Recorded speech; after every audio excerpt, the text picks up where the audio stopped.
ओम शांति। आज की मुरली का सार। मीठे बच्चे, बाप तुम्हें जो पढ़ाई पढ़ाते हैं वह बुद्धि में रख सबको पढ़ानी है। हर एक को बाप का और सृष्टि चक्र का परिचय देना है। प्रश्न है, आत्मा सतयुग में भी पाठ बजाती और कलयुग में भी, लेकिन अंतर क्या है? उत्तर है, सतयुग में जब पाठ बजाती है तो उसमें कोई पाप कर्म नहीं होता है। हर कर्म वहाँ अकर्म हो जाता है क्योंकि रावण ही नहीं है। फिर कलयुग में जब पाठ बजाती है तो हर कर्म विकर्म व पाप बन जाता है क्योंकि यहाँ विकार है। अभी तुम हो संगम पर, तुम्हें सारा ज्ञान है। सुनते हैं मुख्य पॉइंट्स। पहली पॉइंट, पहले तो बाप का ही परिचय देना है क्योंकि सब बाप को और बाप की शिक्षा को भूले हुए हैं। अभी जो बाप पढ़ाते हैं यह पढ़ाई फिर 5000 वर्ष बाद मिलेगी। यह ज्ञान और कोई को है नहीं। मुख्य हुआ बाप का परिचय। फिर यह भी समझाना है, हम सब भाई भाई हैं। सारी दुनिया की जो सब आत्माएं हैं सब आपस में भाई भाई हैं, परंतु हम सब भाई पतित हैं, एक भी पावन नहीं। सभी पतितों को पावन बनाने वाला है ही एक बाप।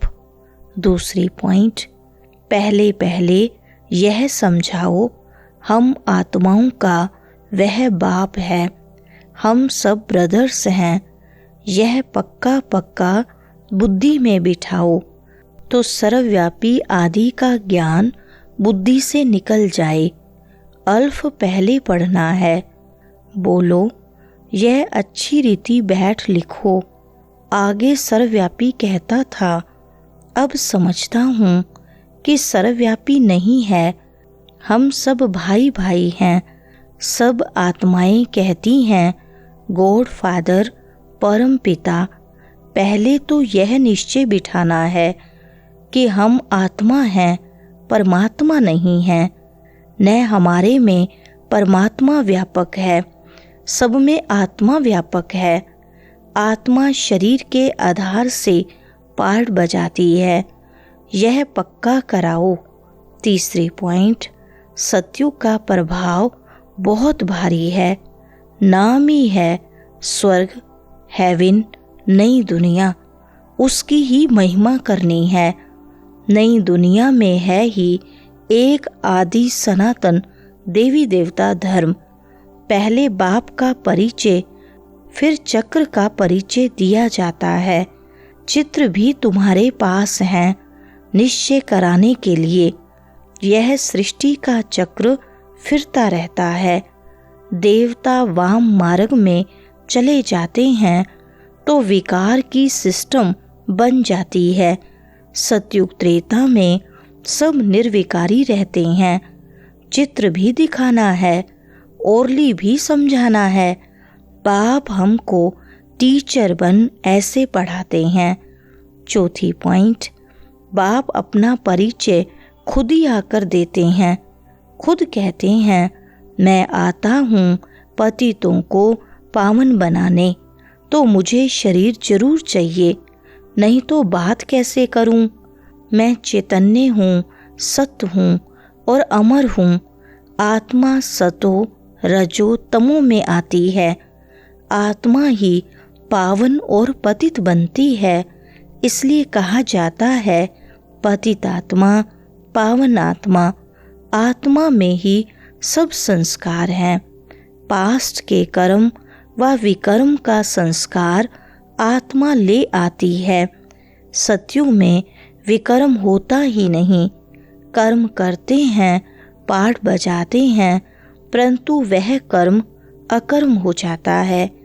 5वें पॉइंट, यह पढ़ाई तो तुम्हारी बुद्धि में रहनी चाहिए। बाप भी याद आता है, चक्र भी बुद्धि में आ जाता है, सेकंड में सब याद आ जाता है, वर्णन करने में देरी लगती है। बीज और झाड़ सेकंड में याद आ जाएंगे। यह बेहद का मनुष्य सृष्टि रूपी झाड़ कैसे है, इनका राज तुम समझाते हो। बच्चों को सारा समझाया है। आधा कल्प डिनाइस्टी कैसे चलती है, फिर रावण राज्य होता है। तो जो सतयुग त्रेतावासी हैं वही द्वापरवासी बनते हैं। झाड़ वृद्धि को पाता रहता है। 6 पॉइंट, एक को समझाते हो या बहुतों को समझाते हो तो ऐसे अटेंशन देना है। समझता है, हाँ हाँ करता है, बोलो, नोट करते जाओ। कोई शंका हो तो पूछना।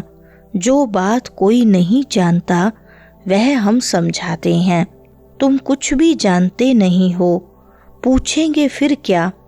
बाप ने समझाया है तुम 84 के चक्र में कैसे आते हो। यह अच्छी रीति नोट करो, फिर इस पर विचार करना है। जैसे टीचर निबंध देते हैं फिर घर में जाकर रिवाइज कर आते हैं ना, तुम भी यह नॉलेज देते हो, फिर देखो क्या होता है, पूछते रहो। 7वें पॉइंट, वानप्रस्थ अवस्था में मनुष्य गुरु करते हैं। वाणी से परे स्थान तो है इनकॉर्पोरियल वर्ल्ड, जहाँ आत्माएं रहती हैं। यह है कॉर्पोरियल वर्ल्ड, दोनों का यह मेल है। वहाँ तो शरीर है नहीं, वहाँ कोई कर्म नहीं होता है। बाप में तो सारी नॉलेज है। ड्रामा प्लान अनुसार उनको कहा ही जाता है नॉलेजफुल। वह चैतन्य सत्य चित्त आनंद स्वरूप होने के कारण उनको नॉलेजफुल कहा जाता है। बुलाते भी हैं, हे पतित पावन नॉलेजफुल शिव बाबा। उनका नाम सदैव शिव ही है। बाकी आत्माएं सब आती हैं पार्ट बजाने। 8वें पॉइंट, बाप कहते हैं सिर्फ मुझ अपने बाप को याद करो जिसमें प्रवेश किया है। उनकी आत्मा में तो जरा भी नॉलेज नहीं थी, इनमें मैं प्रवेश करता हूँ, इसलिए इनको भाग्यशाली रथ कहा जाता है। नहीं तो सबसे ऊंच तो यह लक्ष्मी नारायण है। इनमें प्रवेश करना चाहिए। खुद कहते हैं मैं बहुत जन्मों के अंत में आता हूँ। गीता में भी अक्षर एक्यूरेट हैं।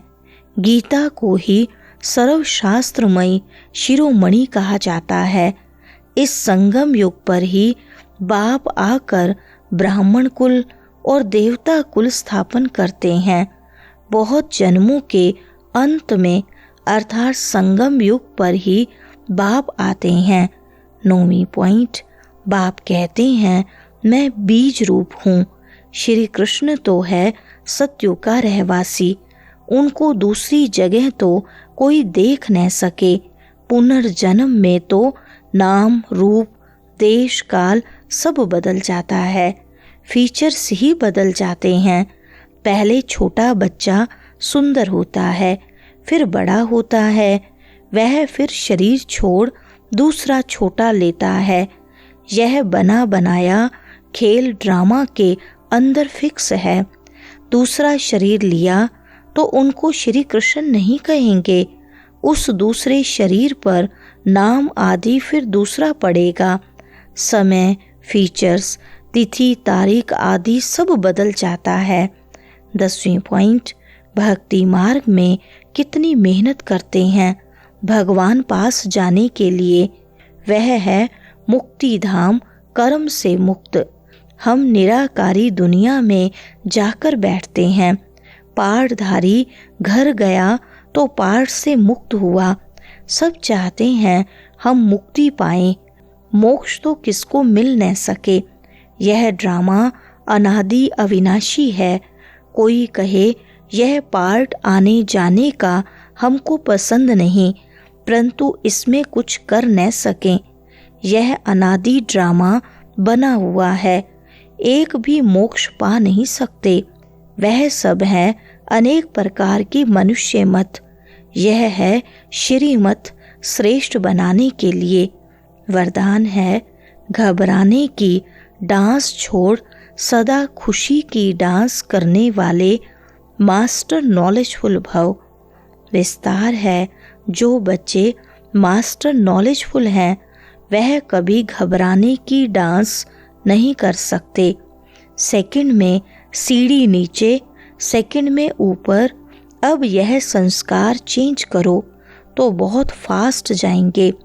सिर्फ मिली हुई अथॉरिटी को, नॉलेज को, परिवार के सहयोग को यूज करो। बाप के हाथ में हाथ देकर चलते रहो तो खुशी की डांस करते रहेंगे। घबराने की डांस हो नहीं सकती, लेकिन जब माया का हाथ पकड़ लेते हो तो वह डांस होती है। स्लोगन है, जिनका संकल्प और कर्म महान है वही मास्टर सर्वशक्तिमान है। अच्छा, ओम शांति।